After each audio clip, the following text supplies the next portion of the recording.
Captain Taman stood on the bridge of the UES Defiance, watching Earth grow smaller in the view screen. The planet looked peaceful from this distance, its blue oceans and white clouds a reminder of home. It was hard to believe that 50 years had passed since humanity first made contact with the Galactic Council. 50 years of peace, trade, and friendship with dozens of alien species across the stars. Taman checked his instruments one more time. His patrol route would take him around the far side of the moon, a routine assignment that he had done hundreds of times before. It was boring work, but someone had to do it. Most of Earth's fleet was preparing for a big mission to the Outer Rim. The Council had called for help with some kind of crisis out there, and Earth had answered without hesitation. That was what allies did for each other. On the planet below, Ambassador G1 was packing her bags. She had received an urgent message from the Council's headquarters on Nexus Prime. They needed her there immediately for an emergency session. She did not know what the emergency was, but the message had come from the High Arbiter himself. That meant it was serious. G1 had served as Earth's representative to the Council for 15 years. She had made friends with diplomats from every corner of the galaxy. She trusted them, and they trusted her. Admiral Haiyan Wu commanded the main battle fleet from his flagship, the Yu's Guardian.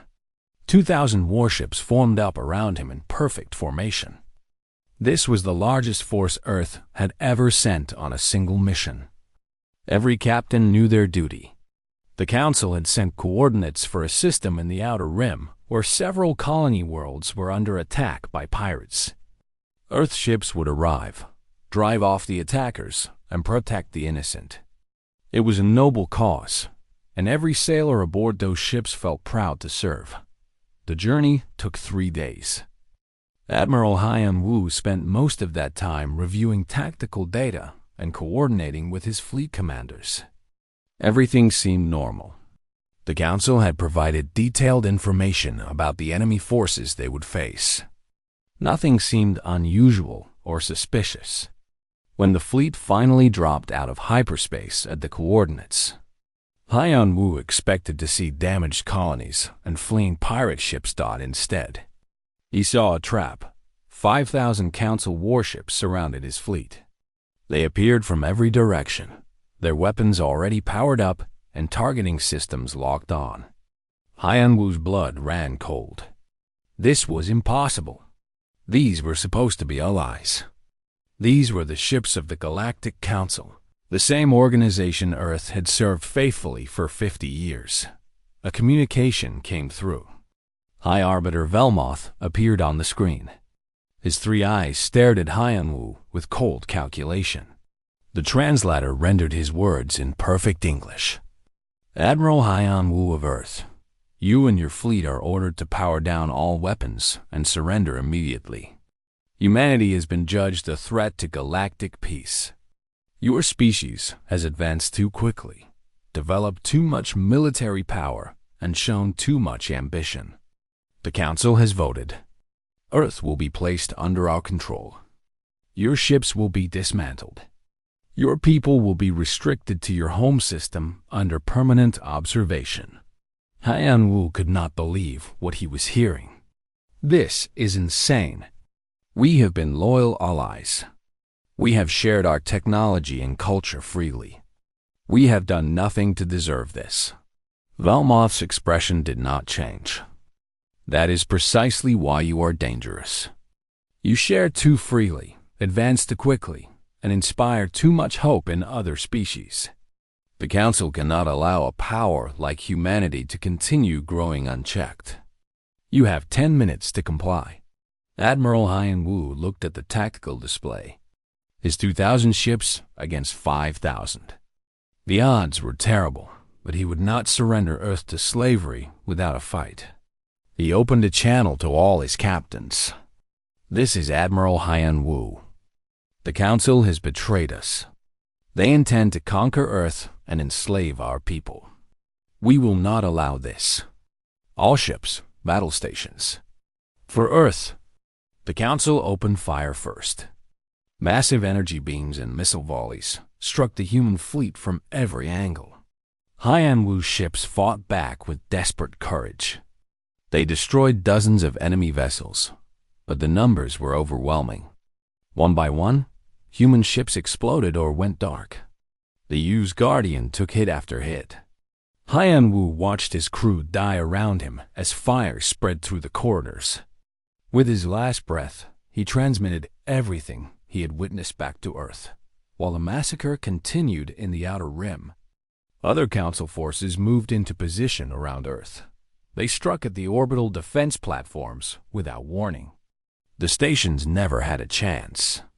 Within an hour, Earth's orbital defenses were burning wreckage. Council troops stormed the space stations, taking prisoners and securing control. On Nexus Prime, Ambassador G1 watched in horror as news of the attack spread. She tried to reach her superiors on Earth, but found her communications blocked.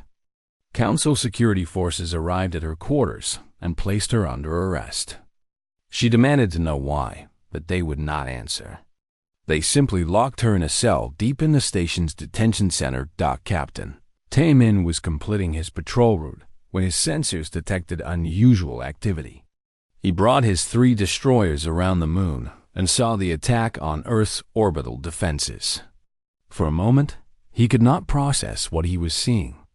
Then training took over. He transmitted a priority alert to Earth's surface and ordered his ships to retreat. Council vessels detected his small group and gave chase. Taemin's destroyers were fast and maneuverable. He led the enemy ships on a wild chase through the debris field where old satellites and space stations had been abandoned. His pilots knew every hiding spot, every shadow where sensors could not reach. After 2 hours of running, they finally lost their pursuers. Taemin gathered his small group behind a large asteroid and tried to make sense of what had happened. On Earth's surface, Defense Coordinator Sung-hee watched the destruction from her command, centered deep beneath Seoul. Alarms blared from every console. Reports came in from Mars Colony and the settlements on Europa. Council forces were attacking them all. This was not a limited strike. This was a full invasion. Sung-hee had served in Earth's military for 30 years. She had trained for every possible scenario, including betrayal by supposed allies. Now that nightmare had become reality. She reached for a secure terminal and entered her command codes. The screen flashed red with a single word: Crimson. Protocol Crimson was the last resort, the plan that no one thought would ever be needed. It had been created in secret by Earth's leaders decades ago, when humanity first encountered the Council. Some had argued that preparing for betrayal showed distrust.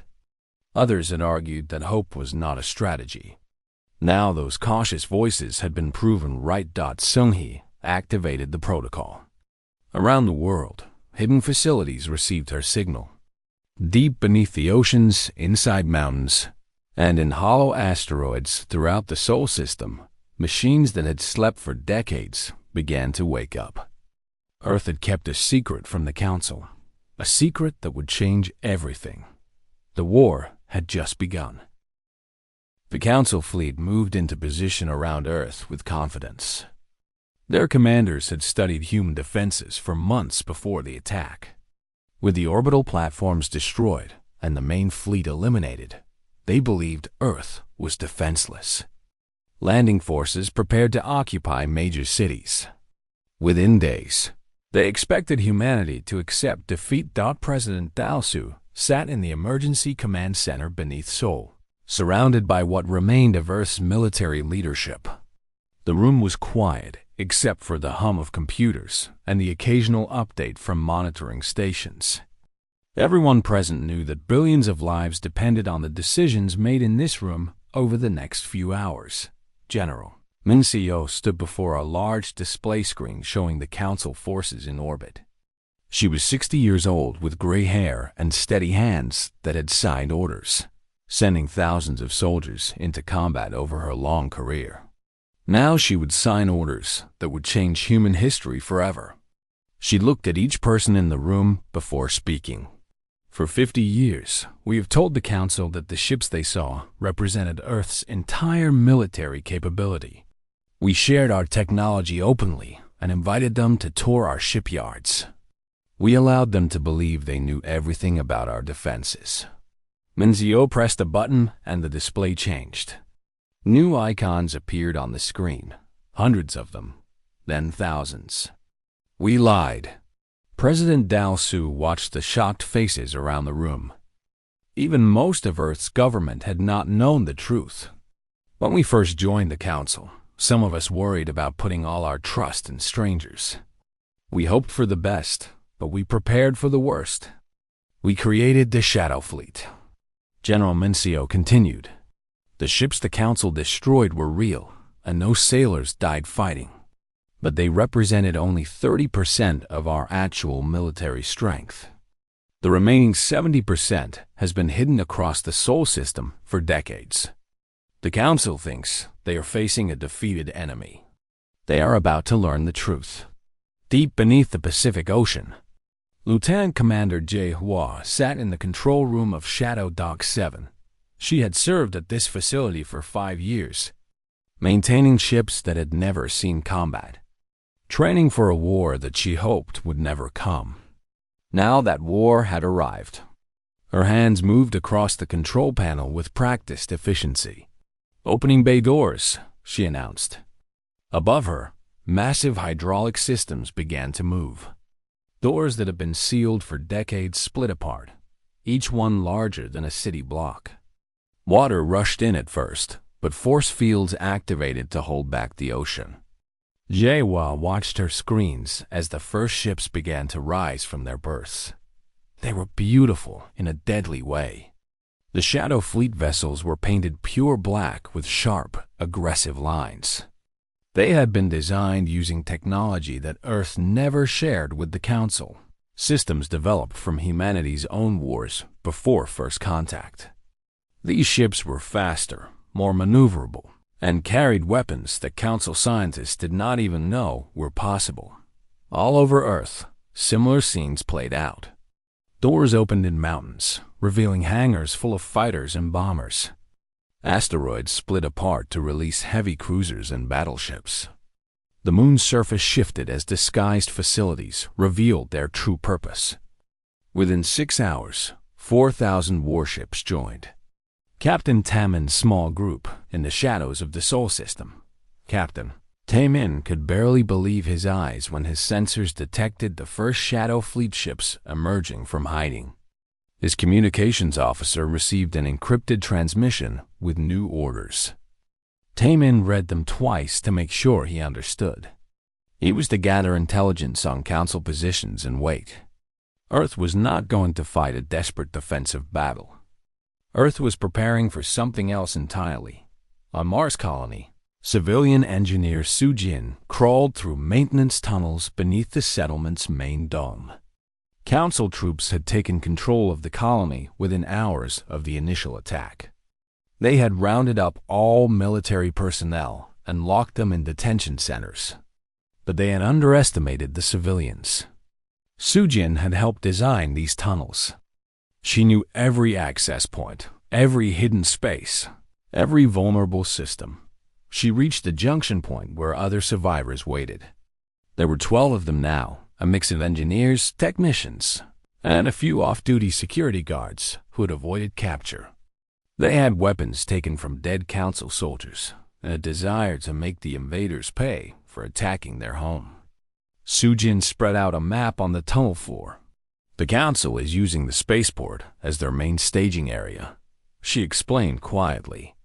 They have ships landing every few hours with more troops and supplies.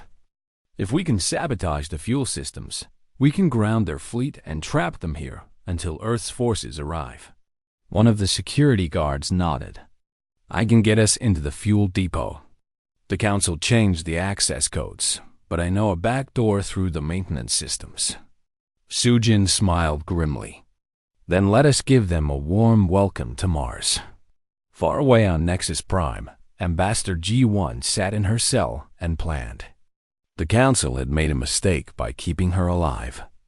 They probably thought she would be useful as a hostage or for propaganda. They did not realize that her years of diplomatic work had created relationships that went deeper than politics.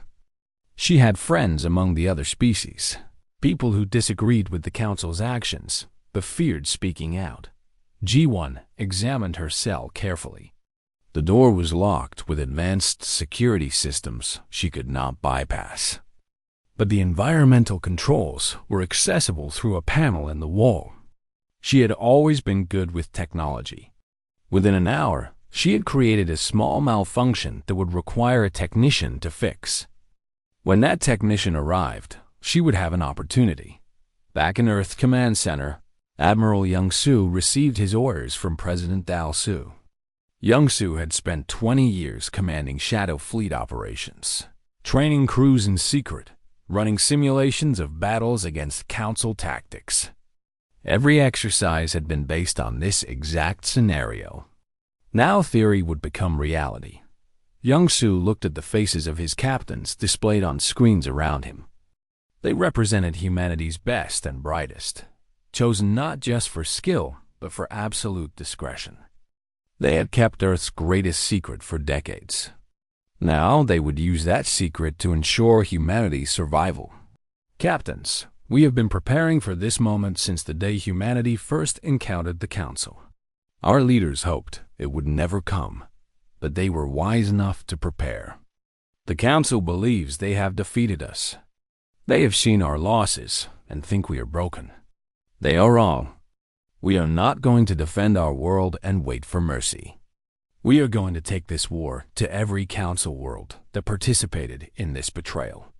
We are going to show them what happens when you awaken humanity's fury. Prepare your ships. In 72 hours, we strike. The captains acknowledged their orders and disconnected. Young-Soo turned to his tactical officers. Begin plotting jump coordinates for Thoros. The Council wants war. We will give them war they will never forget. Defense Coordinator Seung-hee coordinated the global effort to mobilize Earth's hidden military. Factories that had produced the civilian goods shifted to wartime production. Soldiers who had trained in secret for years reported to their units. Weapon systems powered up for the first time. Everything had been carefully planned and rehearsed. The Council thought they had surprised a peaceful people. They had actually walked into a trap dot as night fell over Seoul. Seung-hee stood on a balcony outside the command center and looked up at the stars. Somewhere up there, Admiral Hyun-woo and thousands of others had died fighting impossible odds. Their sacrifice had bought Earth the time it needed to activate Protocol Crimson. Now those deaths would be avenged, not with desperate resistance, but with overwhelming force. The Shadow Fleet was awakening. The galaxy was about to learn that humanity had always remembered the lessons of survival. The Council capital world of Thoros shined with lights that could be seen from orbit. It was a beautiful planet, home to 3 billion beings from a dozen different species. Tonight, they celebrated their victory over the human threat. The Council's grand fleet orbited overhead, thousands of warships arranged in a defensive formation that military analysts called impregnable. High Arbiter Velmoth himself was attending the celebration in the capital city's central plaza, 20 light seconds away. Hidden behind Thoros' largest moon, Admiral Young-Soo watched the celebration through long-range sensors. His Shadow Fleet had arrived silently, using stealth technology the Council did not know existed. 20 carriers held position while their crews made final preparations. Each carrier held 300 fighters and bombers, all painted black, all invisible to Council sensors. Young-Soo looked at the chronometer. In 10 minutes, the Council would learn that the war was far from over. He opened a channel to all his ship captains. This is Admiral Young-Soo. Today, we strike back against those who betrayed us. Today, we show them the price of attacking Earth. All ships begin attack run. For Admiral Hyun-woo. For Earth, for humanity. The carriers launched their craft in waves. 6,000 fighters and bombers accelerated toward the rows, building up speed as they crossed the distance. Council sensors never detected them. The stealth systems worked perfectly. By the time the first fighter entered weapons range, it was too late for the Council to respond. The attack was devastating. Precision strikes hit every military installation on Taros within the first 5 minutes. Orbital defense platforms exploded before they could fire a single shot. Ground-based missile batteries were destroyed by bombs that struck with perfect accuracy. The Council's proud Grand Fleet, caught completely unprepared, began taking catastrophic damage. Commander Wonho led his fighter squadron through the chaos with deadly efficiency. His targeting computer locked onto a Council cruiser and he fired. Missiles streaked through space and penetrated the enemy ship's shields before they could fully activate. The cruiser exploded in a brilliant flash. Wonho did not celebrate. He was already moving to his next target. On the ground, High Arbiter Velmoth stared in disbelief at the burning military facilities. His communicator filled with panic reports from fleet commanders. Impossible, he thought. The human fleet was destroyed. Earth was defenseless. How could this be happening? The answer came in the form of a broadcast that overrode every communication system on the rows and was transmitted across the entire Council network. President Dalsu appeared on every screen, his face calm but his eyes cold with anger. To the Galactic Council and all who participated in the unprovoked attack on Earth, hear me now. You mistook our kindness for weakness. You believed our desire for peace meant we were incapable of war. You were wrong. Humanity did not come to the stars unprepared. We simply hoped we would never need to reveal our true strength. You have forced our hand. The ships you destroyed were only a fraction of our fleet. The weapons you witnessed were only what we chose to share. Now you will face everything we kept hidden. This is not revenge. This is justice. Every world that attacked us will face consequences. Every fleet that fired on our ships will be destroyed. And to those species who were forced to participate against their will, who secretly opposed the Council's decision, reach out to Ambassador G1. She will help you find freedom. This war ends when the Council surrenders and agrees to our terms, not before. The transmission ended. The attack continued.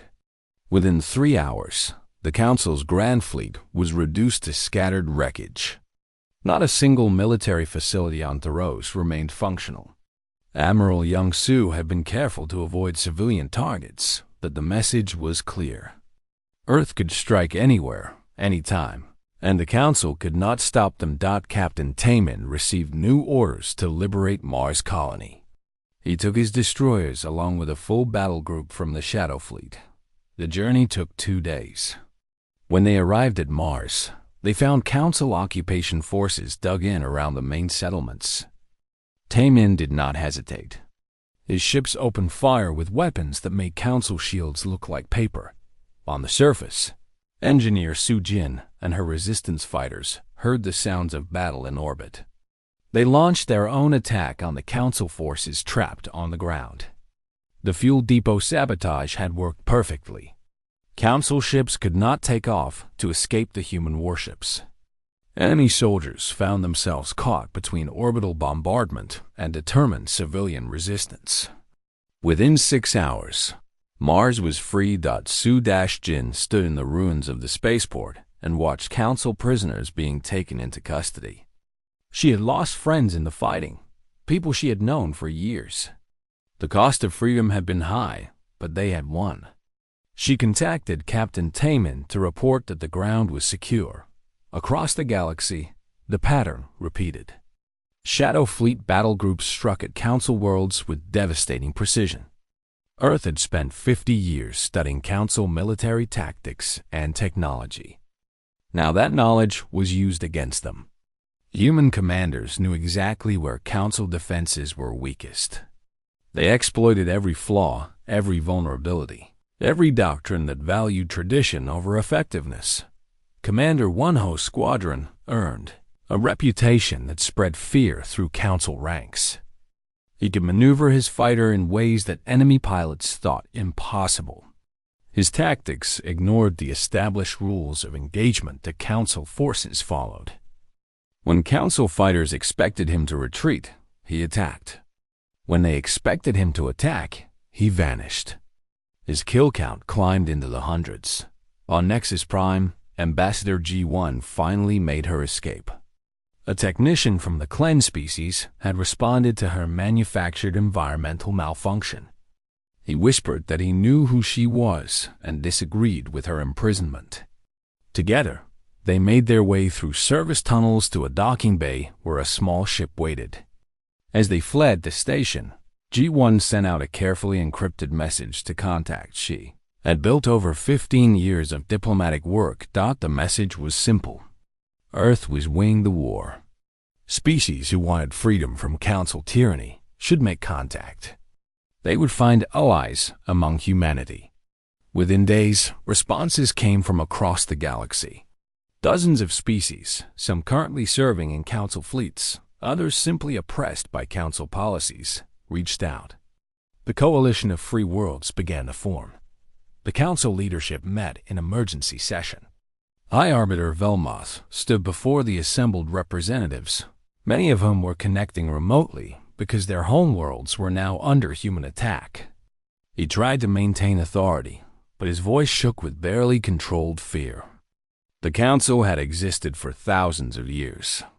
It had faced rebellions before, but nothing like this.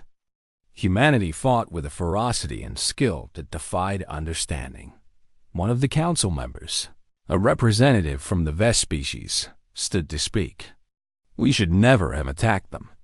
I voted against this action, as did many others. But we were told humanity was too weak to resist. Now our worlds burn while Earth remains untouched. I move that we immediately open negotiations for peace. Velmoth's eyes blazed with anger. We will not negotiate with these animals. Authorize the use of planet-killer weapons. Show them that the Council's power is absolute. The vote was close, but the authorization passed. Velmoth ordered the destruction of New Sol, humanity's largest colony world outside the Sol system. 2 million people lived there. The planet-killer weapon struck before any evacuation could be organized. The world died in fire. Admiral Young-Soo received the news aboard his flagship.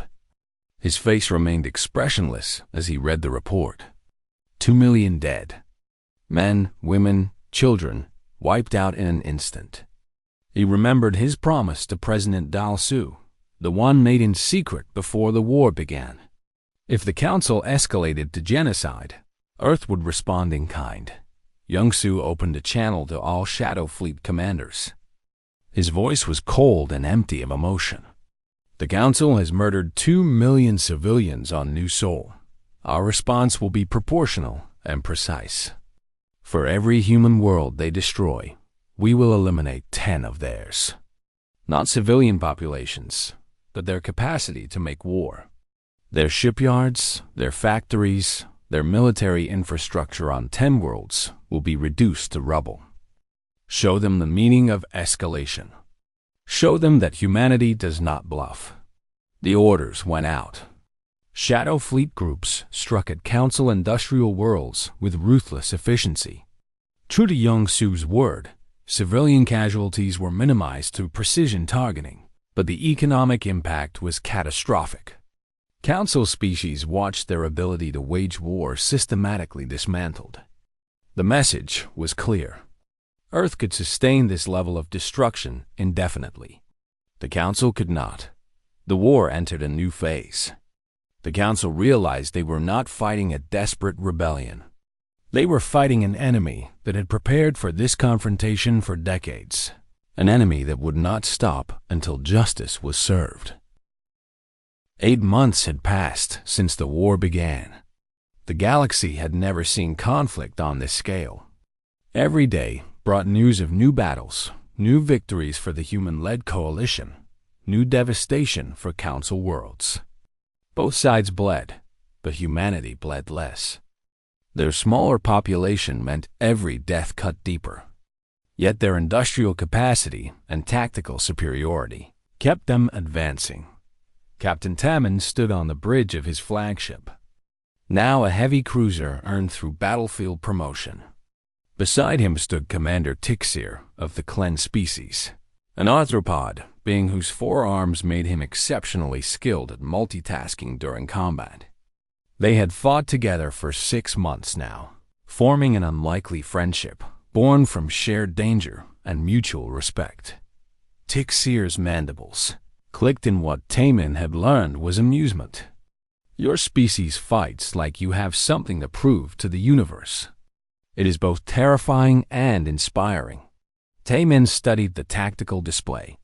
They were planning a raid on a council supply depot in the Helix sector. We do have something to prove. That betrayal has consequences. That mercy is a choice, not a weakness. And that those who mistake kindness for helplessness pay a heavy price. The raid went perfectly. Tixir's knowledge of council security protocols combined with human tactical doctrine made them nearly unstoppable. They destroyed supplies meant for 3 council battle groups, captured intelligence on fleet movements, and escaped before reinforcements arrived. It was one of dozens of such operations happening across the galaxy every day. On Earth, scientist Dr. Hay-1 worked in a laboratory deep beneath the Himalayan mountains. She had not slept properly in weeks. The war consumed her thoughts, especially after New Sol. She had friends who died there, people she had studied with at university. Their deaths drove her to find a solution that would end the killing. Her breakthrough came from quantum research that humanity had been conducting since before joining the Council. She discovered a way to generate a field that disabled ship systems without destroying them. The weapon caused no permanent damage and killed no one, but it left ships drifting helplessly until crews could restart their systems manually. It was perfect for ending battles without genocide. Dr. Hay-1 brought her findings to General Min Co. The elderly general studied the data carefully. This could change everything. We could disable entire fleets without killing their crews. But will Admiral Young-Su agree to use it? The man has lost much. His brother died at New Sol. I worry the desire for revenge has consumed him. The debate reached President Dal-Su's desk within days. General Min Co advocated strongly for deploying the new weapon. We have made our point. The Council knows they cannot defeat us. Now we should show them we are not monsters. We can win this war without becoming the very thing they accused us of being. Admiral Young-Su disagreed just as strongly. He appeared via hologram from his flagship. His face looked older than it had 8 months ago. War had aged him. Mr. President, the Council must be completely destroyed. Not just defeated, but eliminated. As long as they exist, they will plot revenge. As long as their species remembered this war, they will hate us. Complete victory is the only guarantee of lasting peace. President Dal-Su listened to both arguments. He thought about the 2 million dead on New Sol. He thought about Admiral Haiyan-Wu and the thousands who died in that first betrayal. He also thought about what kind of people humanity would become if they continued down the path of total war. Finally, he made his decision. We will deploy Dr. Hay-1's weapon, but only after the Council rejects one final peace offer. If they choose to continue fighting after we offer mercy, then Admiral Young-Su's approach may be necessary. Lieutenant Commander Jae-Hwa received the news about the new weapon while stationed at Shadow Dock 7. She felt conflicted. Part of her wanted the Council to suffer, as Earth had suffered. Her entire family had died when Council Special Forces penetrated Earth's defenses and bombed civilian centers in Seoul. Her parents, her sister, her young nephew, all gone in an instant. But another part of her remembered why she had joined the military in the first place. To protect people, not to become an instrument of vengeance. She looked at the photo she kept in her quarters, the last picture of her family taken before the war. They would not want her to lose herself to hatred. She decided to support the president's decision. Commander Wonho felt the same internal struggle. His mentor, Captain Park, had died protecting a transport full of refugees from a council attack. Wonho had watched it happen on sensors, too far away to help. The rage he felt that day had driven him to become one of the coalition's most deadly fighter pilots. But lately, he wondered if Park would be proud of the man he had become. Park had always emphasized honor in combat, protecting the weak, fighting with purpose rather than hatred. Defense Coordinator Seung-hee barely slept anymore. Her office had become a place where casualty reports piled up day after day. Every name on those reports was someone's child, someone's parent, someone's friend. She worked 72-hour shifts, trying to coordinate Earth's war effort, making sure troops had supplies, families received death notifications, wounded soldiers got treatment. The weight of responsibility was crushing. One night, General Min Seo found Seung-hee asleep at her desk, her face lined with exhaustion. Min Seo gently woke her and ordered her to go home and rest. The war will not be won or lost based on whether you sleep tonight, but it might be lost if our best people burn out before it is over. Take care of yourself. That is an order. Ambassador Ji-won's coalition of free worlds grew stronger every week. The Klen species joined completely, bringing their powerful industrial capacity. The Ves, an aquatic species with exceptional engineers, added their technical expertise. Dozens of smaller species contributed what they could. Together, they formed a genuine alliance based on mutual benefit rather than fear and control. G-1 worked tirelessly to hold the coalition together. Different species had different needs, different cultures, different priorities. Some wanted revenge against the Council for centuries of oppression. Others simply wanted to be left alone. G-1 negotiated, mediated, and occasionally threatened when necessary. She discovered she was good at building coalitions, better than she had ever been at traditional diplomacy. The turning point came at the Threshold Nebula. Council intelligence located Admiral Young-Su's main fleet concentration and assembled every remaining battle-capable ship they had. 5,000 Council vessels against 3,000 human and coalition ships. The Council believed superior numbers would finally turn the tide. They were wrong. Young-Su had been expecting this confrontation. He had deliberately allowed intelligence to leak his position, drawing the Council fleet into a trap. The nebula's unusual properties interfered with sensors and communications. Exactly the kind of environment where human tactical flexibility gave them an advantage. The battle began at dawn by Earth's calendar. Council ships advanced in traditional formation, expecting a defensive engagement. Instead, Young-Su ordered his fleet to jump to hyperspace for a micro-jump, reappearing inside the enemy formation. It was a maneuver the Council considered impossible. Their doctrine said ships could not jump that close to a gravity well. Human engineers had solved that problem 5 years ago. The Council fleet found itself surrounded by enemies appearing from inside their own formation. Confusion spread through their ranks. Ships collided, trying to avoid firing on friendlies. Human vessels exploited the chaos ruthlessly. Captain Taemin and Commander Tixir led their group through the melee. Their coordination perfect, despite being from different species. Commander Wonho's fighters darted between capital ships, taking out weapon systems and engines with surgical precision. His squadron moved like a single organism, each pilot anticipating the other's actions through endless training. Council fighters could not match their coordination or skill. The battle lasted 18 hours. When it ended, the Council fleet was destroyed. Less than 300 ships escaped.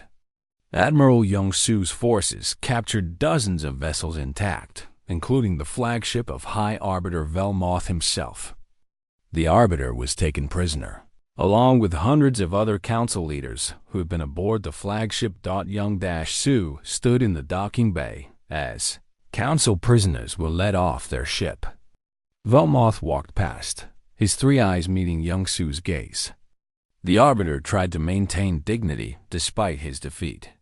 You have won this battle, but you have made enemies across the galaxy. Every species will fear humanity now. Is that the legacy you want? Young-Su's expression did not change. We wanted to be friends. You made us enemies. Now you will face justice for what you have done. The galaxy will learn that humanity keeps its promises, both for good and for ill. High Arbiter Velmoth stood in the same chamber where he had once commanded the Galactic Council. Now, he stood as a prisoner facing trial. The chamber had been damaged during the final battle for Nexus Prime, and repair crews still worked on sections of collapsed ceiling. Human soldiers stood guard at every entrance. Everything had changed. Ambassador G1 sat at the prosecutor's table. She had been offered the chance to return to Earth and rest after her months in captivity and building the coalition. Instead, she chose to face the being who had ordered her imprisonment and the attack on her homeworld. President Dao-Su had agreed to let her lead the prosecution. This trial was about more than revenge. It was about establishing the principles that would govern the galaxy moving forward. Velmoth's defense attorney argued that he had acted in what he believed were the Council's best interests. The Council had faced threats before from rapidly advancing species. History showed that young species often became aggressive as they gained power. The preemptive strike on Earth was meant to prevent a future war, not start one. G1 rose to respond. She activated a holographic display that showed Council records going back centuries. The defense claims this was about preventing future conflict. But these records tell a different story. The Council has attacked 15 emerging species over the past 300 years. In each case, they claimed the species was becoming too powerful, too advanced, too dangerous. In each case, the real reason was that these species showed independence and refused to accept Council authority without question. She pulled up specific examples. The Dreen species, who had developed faster-than-light communication technology that threatened Council control of information. The Morth civilization, whose democratic government inspired other species to question Council rule. The Plen people, who had simply refused to surrender their military sovereignty. All destroyed or suppressed before they could become true galactic powers. Humanity's crime was not aggression, G1 continued. Our crime was being good at things the Council wanted to monopolize. We were too innovative, too willing to share, too successful at inspiring others. The attack on Earth was not defensive. It was the action of a tyrannical government, eliminating a threat to their power. The trial lasted 3 weeks. Witnesses from dozens of species testified about Council oppression. Former Council members admitted they had voted for the attack on Earth out of fear rather than conviction. Velmoth himself eventually admitted that humanity had never actually threatened the Council militarily before the war. Began Don. The judges were a panel of neutral parties from species that had remained independent of both the Council and the Coalition. After careful deliberation, they found Velmoth guilty of crimes against peace and ordering attacks on civilian populations. The sentence was life imprisonment, but with treatment befitting his rank. Humanity wanted justice, not barbarism. President Dao-Su addressed the galaxy from the same chamber the day after the verdict. He stood where High Arbiter Velmoth had once stood, but his message was different. The Galactic Council is dissolved. Its charter is void. But this does not mean chaos. Earth proposes a new organization, one built on principles of equality, transparency, and mutual defense rather than control and suppression. The Federation Charter that Earth proposed contained strict rules. No species could be attacked preemptively without clear evidence of imminent danger. All members had equal representation regardless of military power. Military capabilities must be transparent to prevent surprise attacks. And most importantly, the right to self-defense was absolute. No member could be told to disarm or limit their own security. Not everyone accepted immediately. Some council species still resented their defeat and harbored dreams of revenge. But most recognized that the old system had failed. The Council's attempt to suppress humanity had led to the most devastating war in galactic history. Perhaps a new approach was needed. Ambassador G1 became the Federation's first Secretary General. It was a position with significant responsibility, but limited power. The Federation could not order members to do anything. It could only coordinate, mediate, and enforce the rules that members had agreed to follow.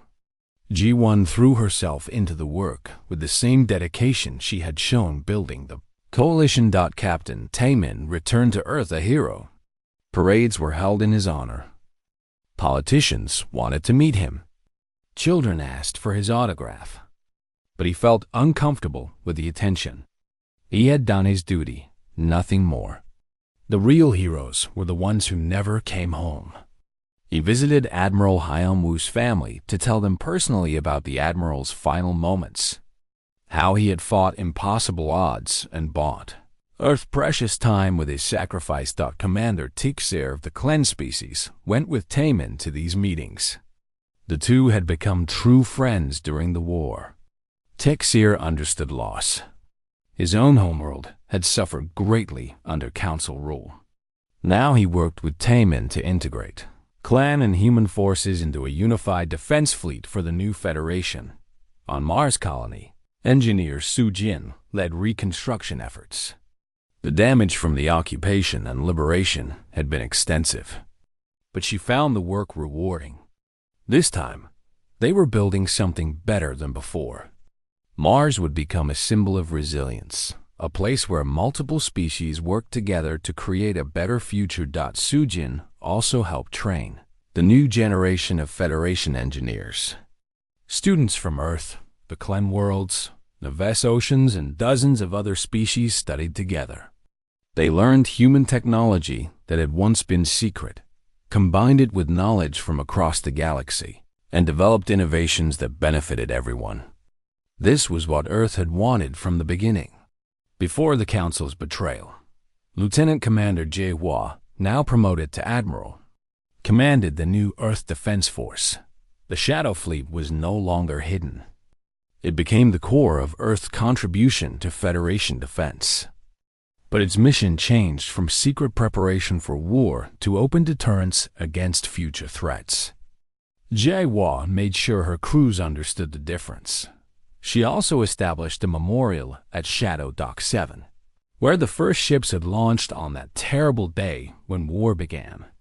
The memorial listed every human who died in the conflict, military and civilian.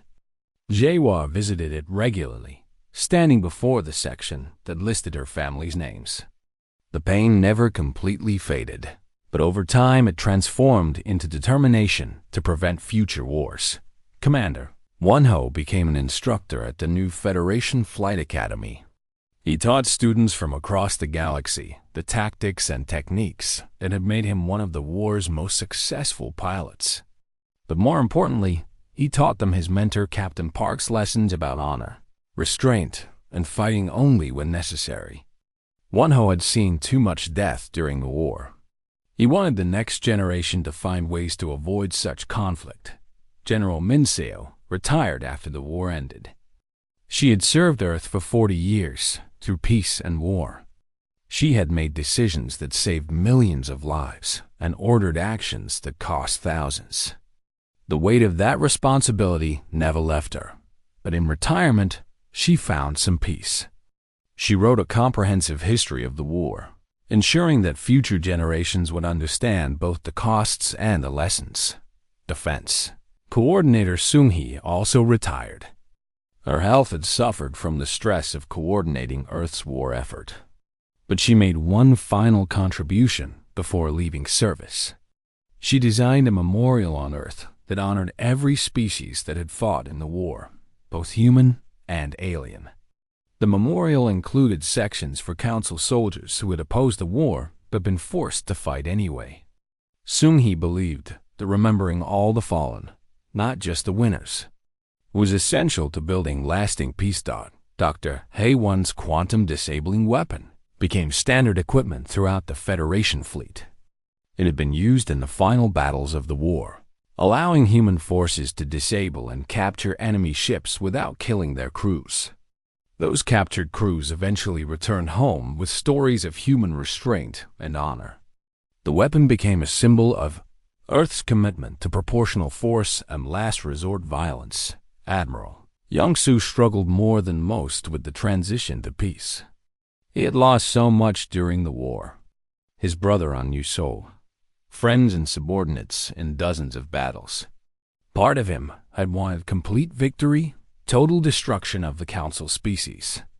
But President Dal-Soo had chosen mercy instead, and Young-Soo had followed orders despite his doubts.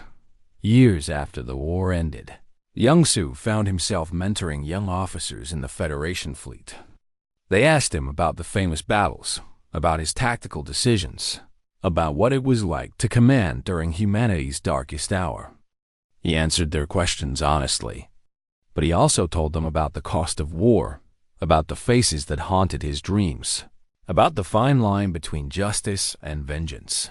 One young officer asked if he regretted the war. Young-Soo thought carefully before answering. The Council's betrayal left us no choice.